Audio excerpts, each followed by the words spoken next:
was expected to support my sister and her 6 children. The truth I uncovered led my grandparents to change their will. My name is Stella, and for as long as I can remember, I've been the responsible one in my family. The one who kept her head down, worked hard, and never caused trouble. My older sister, Sienna, was the opposite. Charismatic, beautiful, and the center of attention. She was the golden child, the one our grandparents, Nora and Landon, doted on. But when Sienna got pregnant at 19, her life spiraled. By 30, she had 6 kids with 3 different men, and somehow, I became the one expected to pick up the pieces. It started with small favors, babysitting, lending money, helping her move apartments, but then the requests grew bigger. Stella, can you cover this month's rent? Stella, can you take the kids for the weekend? Stella, can you help me find a job? It was always something, and I always said yes. Why? Because that's what family does, right? But last month, things reached a breaking point. Sienna called me in tears, saying she was about to be evicted. My grandparents, who had always been her biggest supporters, insisted I let her and the kids move in with me. Your family, Stella, Grandma Nora said. Family helps family. I hesitated. My apartment was small, and my life was already stretched thin, but the guilt got to me. How could I say no to 6 kids who had nowhere else to go? So I agreed. The first week was chaos. 6 kids, ranging from a toddler to a preteen, running around my tiny apartment, screaming, fighting, and breaking things. Sienna was no help. She'd disappear for hours, claiming she was job hunting, but she'd come back with shopping bags and no job leads. One night, after the kids were finally asleep, I sat on the couch, exhausted. That's when I noticed something strange. Sienna's bedroom door was slightly open, and I could see her rummaging through a drawer. She pulled out an envelope,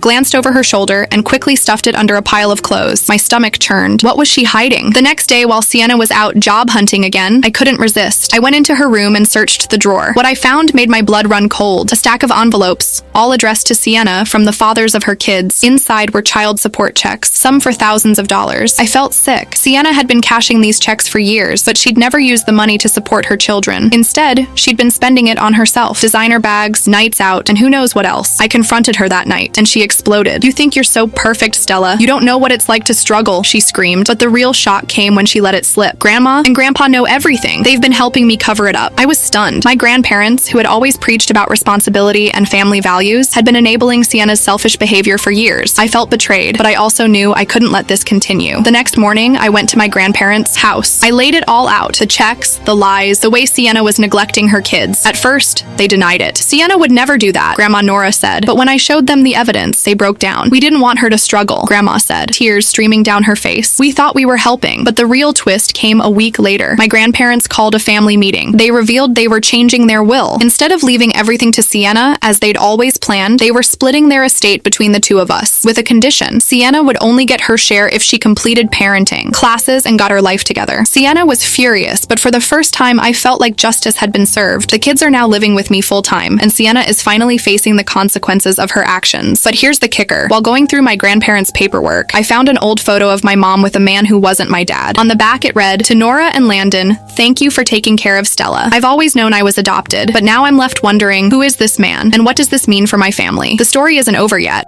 The photo shook me to my core. I'd always known I was adopted, but my grandparents had never given me details about my birth parents. It's a closed chapter, Grandma Nora would say whenever I asked. But now, holding that photo, I couldn't stop the questions swirling in my mind. Who was this man? Why did my mom give me up? And why had my grandparents kept this from me? I tried to push it aside, focusing on the chaos Sienna had left in her wake. The kids were adjusting to living with me, but it wasn't easy. The oldest, 12-year-old Mia, was angry and withdrawn. Mom doesn't care about us, she muttered one night after dinner. She never did. Her words broke my heart. I wanted to tell her everything would be okay, but I wasn't sure it would. Sienna had promised to get her life together, but so far, she'd done nothing. She'd moved into a cheap motel, claiming she needed space to figure things out, but I knew better. She was avoiding responsibility, just like always. Meanwhile, my grandparents were struggling with guilt. Grandma Nora called me every day, asking how the kids were doing, and if I needed anything. "We should have done more," she said once, her voice trembling. "We failed you, Stella." I didn't know how to respond. Part of me was still angry at them for enabling Sienna, but another part understood. They'd wanted to protect her, just like I had. But now the damage was done, and it was up to me to pick up the pieces. One evening, as I was tucking the kids into bed, Mia handed me a crumpled piece of paper. "I found this in Mom's stuff," she said. It was a receipt for a storage unit dated just a few weeks ago. My stomach dropped. What was Sienna hiding in a storage unit? The next day, I decided to check it out. I left the kids with a neighbor and drove to the address on the receipt. The storage facility was in a sketchy part of town, and I felt a knot of anxiety tightening in my chest as I approached the unit. Using the key I'd found in Sienna's Sienna's room. I unlocked the door and stepped inside. What I saw made my jaw drop. The unit was filled with expensive furniture, electronics, and boxes of designer clothes, all brand new. There were even stacks of cash hidden in a shoebox. My hands trembled as I picked up a receipt. Sienna had been selling items online, pocketing the money while her kids went without. I felt a surge of anger. How could she do this? How could she prioritize material things over her own children? I took photos of everything and left, my mind racing. I needed to confront Sienna, but I also knew I had to be careful. If I pushed her too hard, she might disappear again, leaving the kids in limbo. That night, I called my grandparents and told them what I'd found. They were silent for a long time before Grandpa Landon finally spoke. "We'll handle it," he said, his voice firm. "This ends now." A few days later, Sienna showed up at my apartment looking furious. "You had no right to go through my things," she shouted. I stood my ground. "Your kids are suffering, Sienna. You need to take responsibility." She laughed bitterly. "You think you're so perfect, Stella, but you're just as messed up as the rest of us." Her words stung, but I didn't let her see it. "This isn't about me," I said. "It's about your kids. They deserve better." For a moment, she looked like she might argue, but then her shoulders slumped. "I don't know how to fix this," she admitted, her voice breaking. It was the first time I'd seen her show any vulnerability, and it gave me a glimmer of hope. Maybe, just maybe, she could change. But as I watched her leave, I couldn't shake the feeling that there was more to this story. The photo, the storage unit, Sienna's secrets, it all felt connected somehow. And then, as I was cleaning up the kids' toys later that night, I found something that made my blood run cold. Hidden under the couch was a small, crumpled note. It read, "Meet me at the storage unit.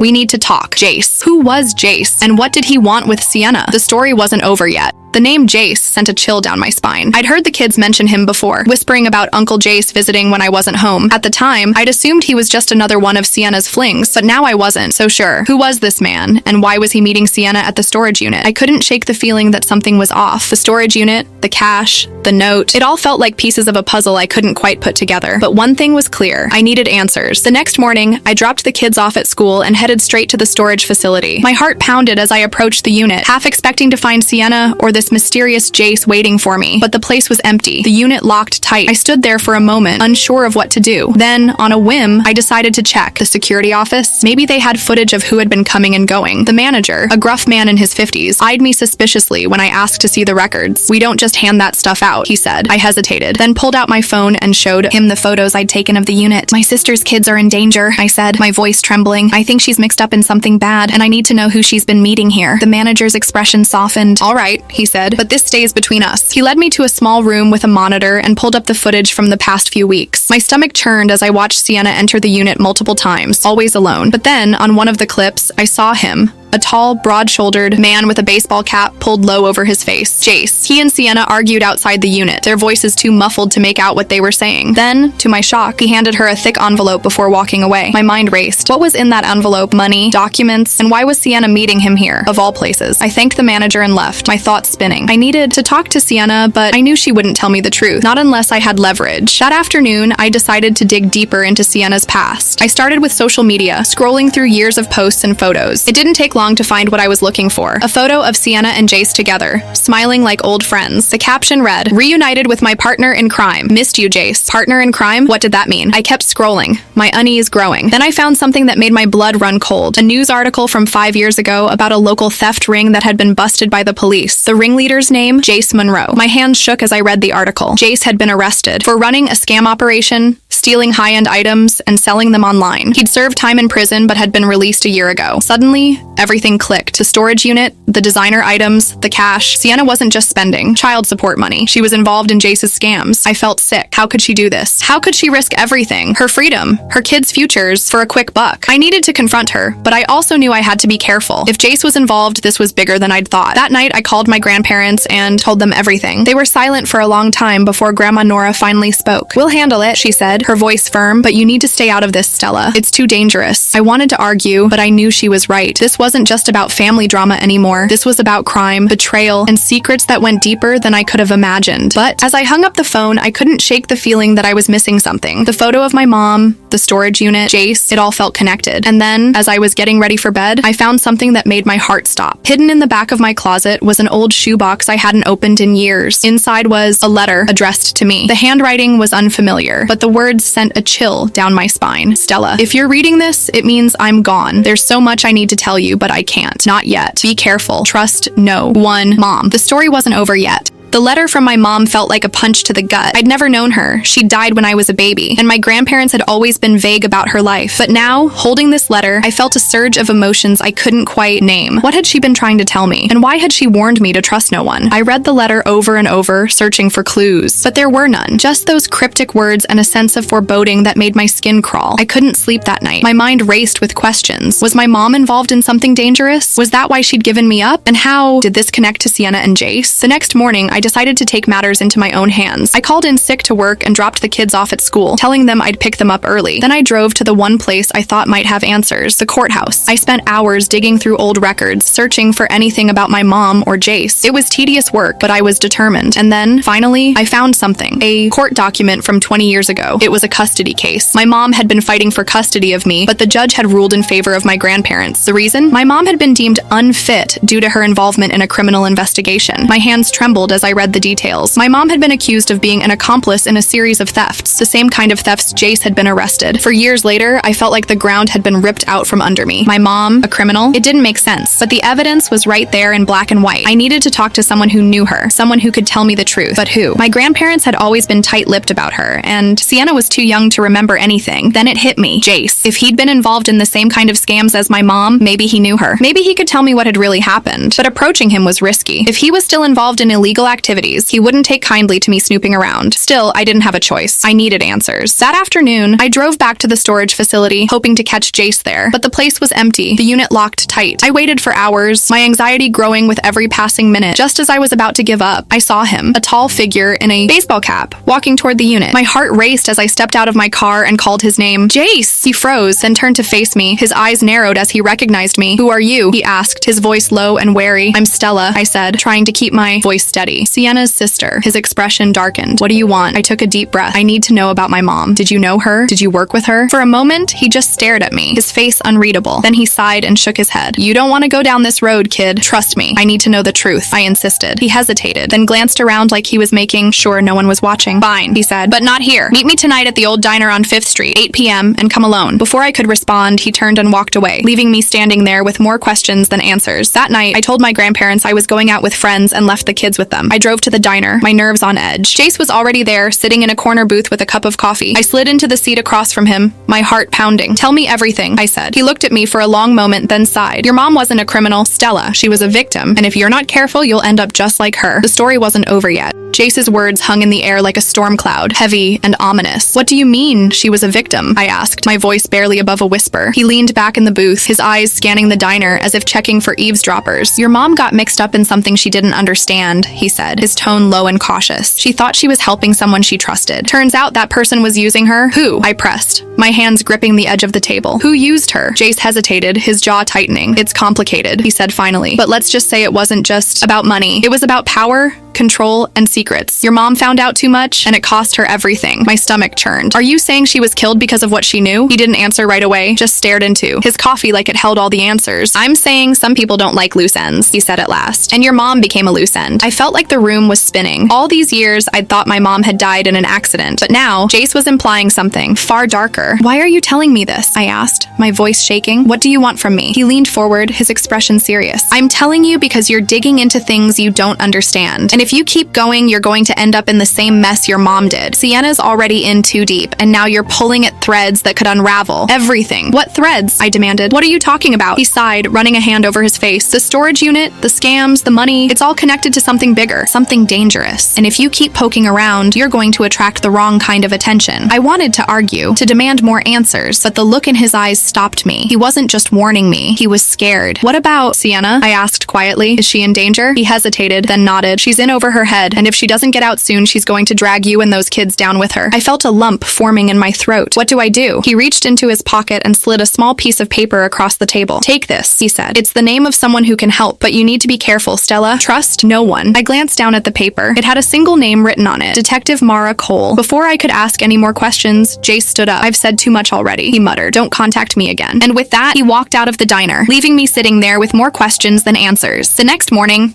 I called the number Jace had given me. A woman answered on the second ring. Detective Cole, she said, her voice sharp and no nonsense. Hi, I said, my heart racing. My name is Stella. I think I need your help. There was a pause on the other end of the line. What's this about? She asked. I took a deep breath. It's about my mom and my sister and a storage unit full of secrets. Detective Cole was silent for a moment, then said, meet me at my office, 2 p.m. Don't be late. I hung up the phone, my hands trembling. I didn't know what I was walking into, but I knew one thing for sure. This was far bigger than I'd ever imagined. Later that day, I dropped the kids off with my grandparents and drove to the police station. Detective Cole was waiting for me in a small, dimly lit office. She was in her 40s, with sharp features and piercing eyes that seemed to see right through me. Sit, she said, gesturing to a chair. Tell me everything. And so I did. Told her about the storage unit, the child support checks, Sienna's lies, and Jace's warning. I told her about the letter from my mom and the custody case I'd found, and I told her about the fear in Jace's eyes when he'd warned me to stop digging. When I finished, Detective Cole leaned back in her chair, her expression unreadable. You've stumbled into something much bigger than you realize, she said. And if you're not careful, it's going to swallow you whole. What is it? I asked, my voice barely above a whisper. She hesitated, then said, it's a network, a web of lies, scams, and corruption that goes deeper than you can imagine. And your family is right in the middle of it. The story wasn't over yet. Detective Cole's words echoed in my mind like a warning bell. A network of lies, scams, and corruption, and my family was at the center of it. I felt like I was standing on the edge of a cliff, about to fall into something I couldn't escape. What do I do? I asked, my voice trembling. She leaned forward, her eyes locking onto mine. First, you need to understand what you're dealing with. This isn't just about your sister or your mom. It's about a group of people who've been operating under the radar for years. They're dangerous, Stella. And if they think you're a threat, they won't hesitate to silence you. My stomach churned. But why? What do they want? Power, she said simply.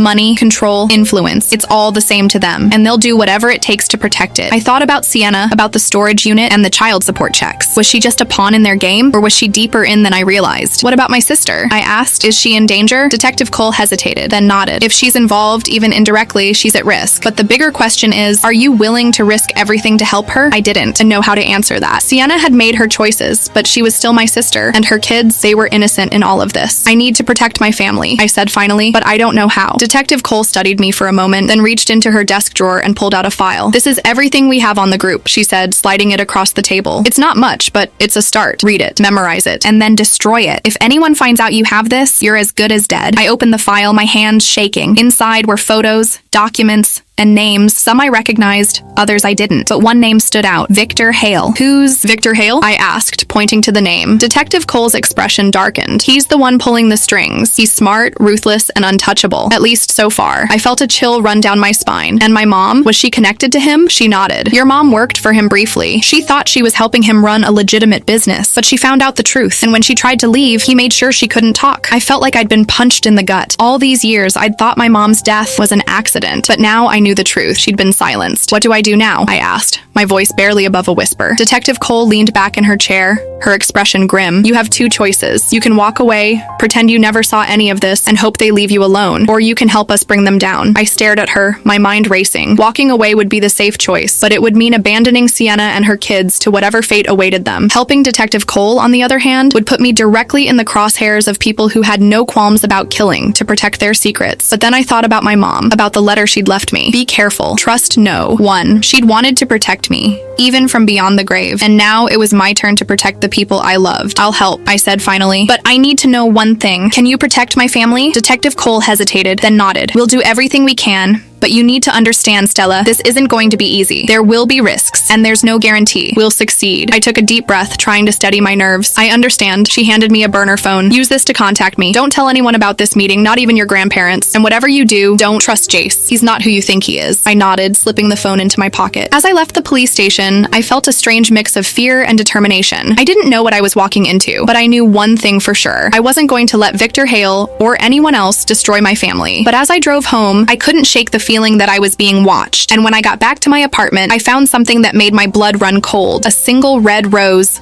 lying on my doorstep. Attached to it was a note. Stop digging, Stella, or you'll end up just like your mom. The story wasn't over yet. The red rose felt like a threat, its crimson petals mocking me as I stood frozen on my doorstep. My hands trembled as I picked it up, the note fluttering to the ground. Stop digging, Stella, or you'll end up just like your mom. I glanced around, my heart pounding. The street was empty, but I couldn't shake the feeling that someone was watching me. I hurried inside, locking the door behind me and leaning against it, trying to catch my breath. What did this mean? Was Victor Hale warning me, or was it someone else, someone closer to home? I thought about Jace, about the way he'd looked at me in the diner. He'd warned me to stop digging, but he'd also given me Detective Cole's name. Was he trying to help me, or was he setting me up? I didn't know who to trust anymore. That night, I couldn't sleep. Every creak of the house, every rustle of the wind outside made me jump. I kept the burner phone Detective Cole had given me close, but it remained silent. The next morning, I dropped the kids off at school and drove to my grandparents' house. I needed to talk to them, to find out what they knew about my mom and Victor Hale. But when I got there, I found Grandma Nora sitting at the kitchen table, her face pale and drawn. "What's wrong?" I asked, my stomach sinking. She looked up at me, her eyes filled with tears. "It's Sienna," she said,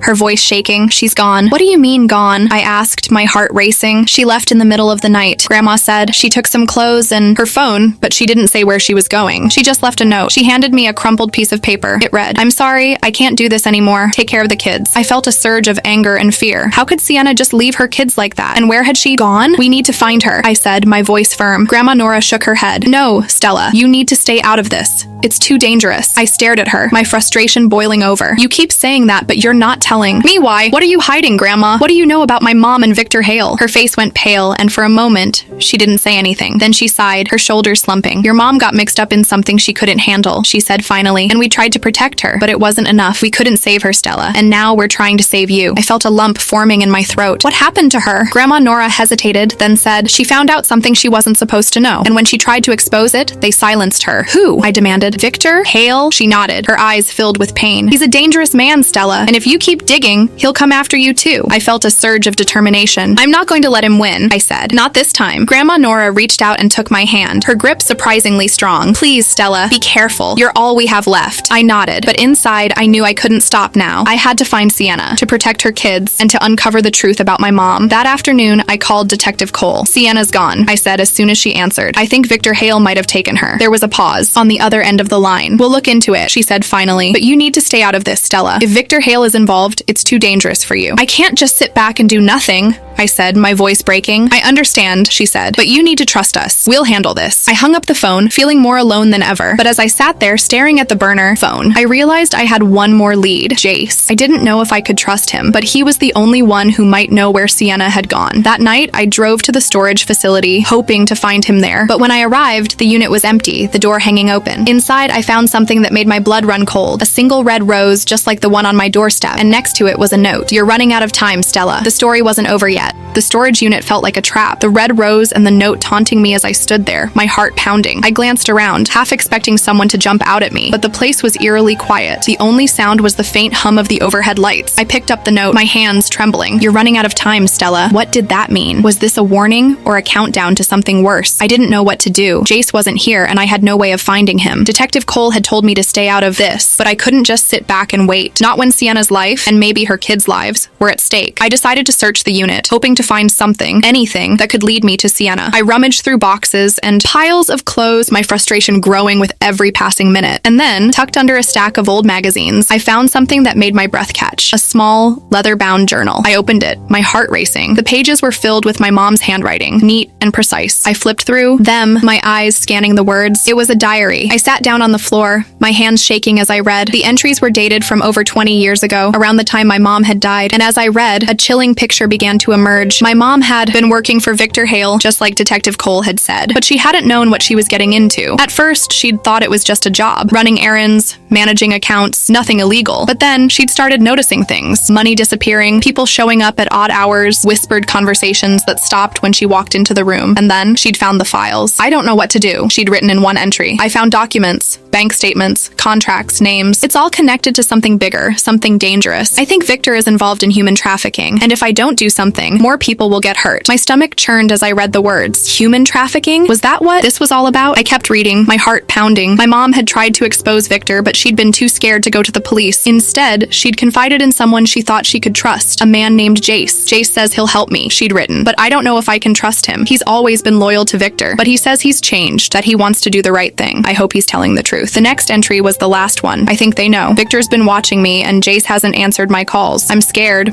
but I can't back down now. If something something happens to me, I need someone to know the truth. Stella, if you're reading this, I'm so sorry. I never wanted to leave you, but I couldn't let them win. Please be careful. Trust no one. Tears streamed down my face as I closed the journal. My mom had tried to do the right thing, and it had cost her everything. And now history was repeating itself with Sienna. I didn't know what to do. I had the journal, but I didn't know if it was enough to bring Victor down, and I still didn't know where Sienna was. As I sat there, my mind racing, I heard a noise outside the unit. I froze, my heart pounding. Footsteps. I grabbed the journal and stuffed it into my bag, then crept to the door and peeked out. A figure was walking toward the unit, their face hidden in the shadows. I held my breath, my hand gripping the edge of the door, and then the figure stepped into the light. It was Jace. The story wasn't over yet. Jace stood there, his face unreadable as he stared at me. For a moment, neither of us said anything. The tension between us was thick, like the air before a storm. What are you doing here, Stella? He asked finally, his voice low and cautious. Stepped out of the unit, clutching the journal to my chest. I could ask you the same thing, I said, my voice shaking. Where's Sienna? What have you done with her? He sighed, running a hand over his face. I didn't do anything. With her, he said. She's in over her head, just like your mom was. And if you're not careful, you're going to end up the same way. I felt a surge of anger. You knew my mom, I said, holding up the journal. You promised to help her, but you didn't. You let her die. His expression darkened. It wasn't like that, he said. I tried to help her, but Victor found out. He threatened to kill both of us if I didn't back off. Your mom, she made the choice to go after him anyway. She thought she could take him down, but she underestimated him. I stared at him, my heart pounding. And now Sienna's doing the same thing, isn't she? She's trying to expose Victor, and you're just standing by, watching it happen. He hesitated, then nodded. She found out about the trafficking ring, he said. She thought she could use it to get out of the scams to start over. But Victor doesn't let people walk away, Stella. Not ever. I felt a lump forming in my throat. Where is she? He looked away, his jaw tightening. Victor's holding her at one of his warehouses. He's using her as leverage to keep you quiet. If you go to the police, he'll kill her. My stomach churned. What do I do? He reached into his pocket and pulled out a small piece of paper. This is the address of the warehouse, he said, handing it to me. But if you go there, you're walking into a trap. Victor's expecting you. I stared at the address, my hands trembling. Why are you helping me? He sighed, his expression softening. Because I couldn't save your mom, he said, and I don't want to make the same mistake with you. I didn't know if I could trust him, but I didn't have a choice. Sienna's life was on the line, and I couldn't just sit back and do nothing. I'm going to get her out, I said, my voice firm. He nodded, but there was a look of sadness in his eyes. Just be careful, Stella. Victor's not someone you want to cross. I didn't respond. I just turned and walked away, the journal still clutched in my hands. When I got home, I called Detective Cole. I know where Sienna is, I said as soon as she answered. But Victor's expecting me. I need your help. There was a pause on the other end of the line. This is dangerous, Stella, she said. If we go in there, there's no guarantee we'll get her out alive. I know, I said, but I can't leave her there. She's my sister. Detective Cole was silent for a moment, then said, meet me at the station. We'll figure out a plan. I hung up the phone, my heart racing. I didn't know what was going to happen, but I knew one thing for sure. I wasn't going to let Victor Hale win. As I grabbed my coat and headed for the door, I glanced at the journal one last time. My mom's words echoed in my mind. Be careful. Trust no one. But this time, I wasn't going to let fear stop me. The story wasn't over yet.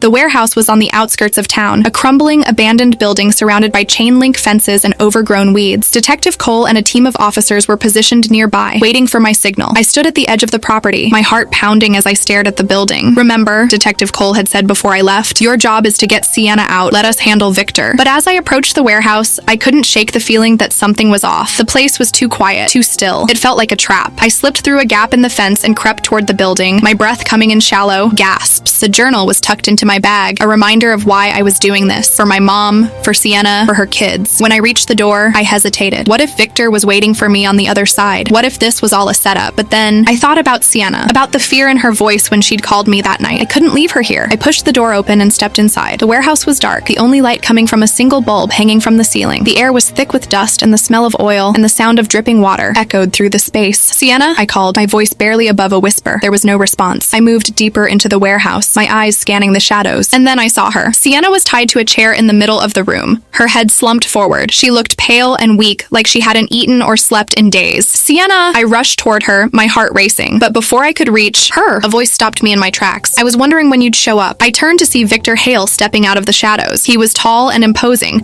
with cold, calculating eyes that sent a chill down my spine. Let her go, I said, my voice shaking. He smirked. Or what? You'll call the police? They're already here, aren't they? I froze. How did he know? You're not as clever as you think, Stella, he said, stepping closer. I've been watching you, and now you've walked right into my trap. I glanced at Sienna, who was starting to stir. What do you want? What I've always wanted, he said. Control, power, and you're going to help me get it. Before I could respond, the sound of sirens filled the air. Victor's smirk faded as the warehouse doors burst open and Detective Cole and her team rushed in. Freeze! Detective Cole shouted, her gun trained on Victor, but Victor didn't flinch. He just smiled, a cold, cruel smile that made my blood run cold. "This isn't over," he said, his eyes locking onto mine. And then, before anyone could stop him, he disappeared into the shadows. Detective Cole and her team searched the warehouse, but Victor was gone. Sienna was safe, but the victory felt hollow. As we left the warehouse, Sienna clung to me, her body trembling. "I'm sorry," she whispered. I didn't know what I was getting into. I hugged her tightly, tears streaming down my face. "It's okay," I said. "We're going to be okay." But as I looked back at the warehouse, I knew the truth. Victor Hale was still out there, and he wasn't going to stop until he got what he wanted. The story wasn't over yet.